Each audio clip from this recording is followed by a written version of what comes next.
Hi friends, మనం beach చూడబోయే ముందు ఇక్కడ మన ప్రభు అయిన యేసుక్రీస్తు గురించి తెలియజేసే కొన్ని విజువల్స్ మనం చూద్దాము.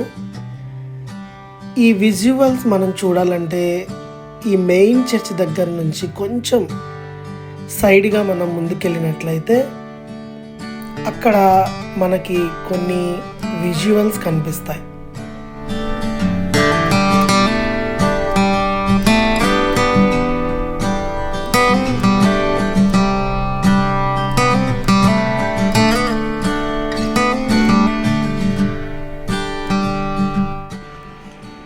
ఈ దారి గుండా మనం వెళ్ళినట్లయితే మన ప్రభు అయిన యేసుక్రీస్తు యొక్క కొన్ని విజువల్స్ మనం చూడొచ్చు.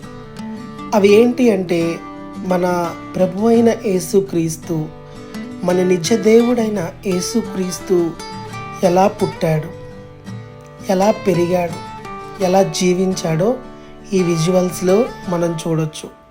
ఆయన చేసినటువంటి అద్భుతములను ఈ విజువల్స్లో మనం చూడొచ్చండి. ఆయన ఎన్నో అద్భుతాలు, కుంటివారిని స్వస్థపరచడం, గుడ్డివారిని స్వస్థపరచడం, మూగా చెవిటిగల వారిని స్వస్థపరచడం, చనిపోయిన వారిని లేపడం, ఇవన్నీ కూడా ఇక్కడ ఉంటాయి. అలాగే యేసుక్రీస్తు మన పాపముల నిమిత్తం ఎలా శ్రమపడ్డాడో, సిలువ వేయబడ్డాడో కూడా ఇక్కడ మనం చూడొచ్చు. నిజంగా మన తల్లిదండ్రులు సైతం కూడా మన కొరకు వాళ్ళ ప్రాణాలు పెట్టరండి. కానీ మన ప్రభు అయిన యేసుక్రీస్తు నీచమైన మన కొరకు, విలువలేని మన కొరకు తన ప్రాణాన్ని మన కొరకు అర్పించాడండి. ఈ లోకంలో ఎవ్వరూ అది చేయలేరు, కానీ మన ప్రభు అయిన యేసుక్రీస్తు మన కొరకు ప్రాణం పెట్టడాన్ని ఈ విజువల్స్ ద్వారా మనం చూడొచ్చు. అలాంటి యేసు ప్రభుని మనమందరం కూడా నమ్మాలండి.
ఉంటాం.